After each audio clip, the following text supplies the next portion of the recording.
The tape deck. This is probably kind of a weird story, but here we go. When I was about 5 years old, I had this tape deck. It wasn't anything fancy, and I'm pretty sure it was from the 70s. It had a single deck to play tapes and a small speaker.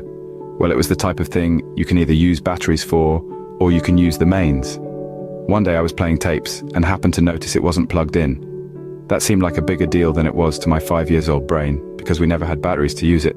I had to use a socket on the landing as it was the only one spare for the longest time. So for some reason I thought to check the batteries. There were no batteries in it. I have no idea how it was playing tapes without power, but I didn't think to be freaked out. I thought it was cool. I went down to tell my mom, and obviously she didn't believe me. I mean, even now it sounds crazy. But I just went back to playing my tapes and forgot about it for a short time. It was only a couple of days later that I thought to mention it again and show her the tape deck. So that's what I did. I told her again, she didn't believe me, so I then went to get the tape deck. I showed her that it wasn't plugged in. I opened the back to show there were no batteries. Then showed her the tape inside.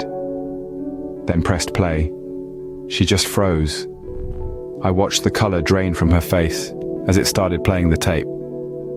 Then my mum simply said, "Well, I don't know then," in response, and that was the end of it.